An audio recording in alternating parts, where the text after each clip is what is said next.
আলিপুরদুয়ারে জনসভা থেকে উন্নয়নের প্রশ্নে রাজ্যের তৃণমূল সরকারকে বিঁধেছিলেন প্রধানমন্ত্রী নরেন্দ্র মোদী। এ নিয়ে পাল্টা প্রধানমন্ত্রীর বিরুদ্ধে সরব হয়েছেন মুখ্যমন্ত্রী মমতা বন্দ্যোপাধ্যায়।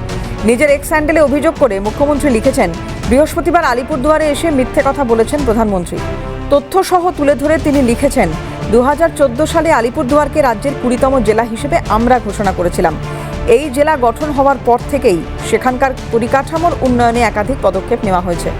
পাশাপাশি স্বাস্থ্যক্ষেত্রের উন্নয়নেও আমরা একাধিক পদক্ষেপ নিয়েছি।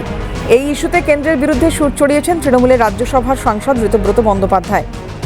তার দাবি, প্রধানমন্ত্রীর কথা আর মমতা বন্দ্যোপাধ্যায়ের কাজের মধ্যে যে ফারাক রয়েছে তা রাজ্যের মানুষ বুঝতে পারছেন।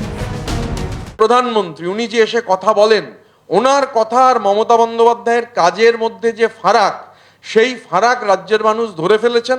67 টাকা দিন প্রতি মজুরি ছিল 2011 সালে বামফ্রন্ট সরকার যখন ক্ষমতা থেকে চলে যায়।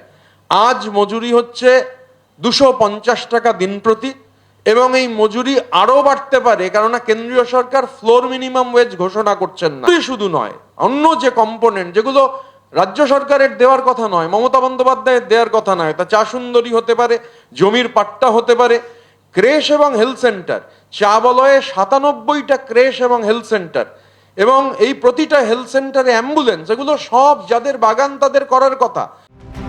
যদিও এই ইস্যুতে শাসক শিবিরকে পাল্টা বিঁধেছে গেরুয়া শিবির। বিজেপি নেতা রাহুল সিনহার পাল্টা দাবি, মানুষ ওনার মিথ্যাচারকে ধরে ফেলেছে। এত শিল্প হচ্ছে, এত টাকা বিনিয়োগ হচ্ছে, এত মানুষের কর্মসংস্থান হচ্ছে, কি হচ্ছে? 1 টাকাও বিনিয়োগ হয়েছে? কোন রকম কোনো কিছু হয়েছে? উল্টে শিল্প এখান থেকে চলে গেছে। অর্থাৎ তিনি এই মিথ্যাচার গুলো করে অভ্যস্ত, তিনি যে দলিল পেশ করছেন সেটা মিথ্যাচারে ভরা। অতএব আমি মনে করি যে এখন মানুষ তার এই মিথ্যাচারটাকে বুঝে গেছে। অতএব এই লোক ঠকানোর তার যে নীতি, সেই নীতিতে কাজ হবে না। বছর ঘুরলেই রাজ্য বিধানসভা নির্বাচন, তার আগে উন্নয়নের প্রশ্নে তৃণমূল ও বিজেপির এই তরজা আরও বাড়বে বলেই মনে করছে রাজনৈতিক মহল।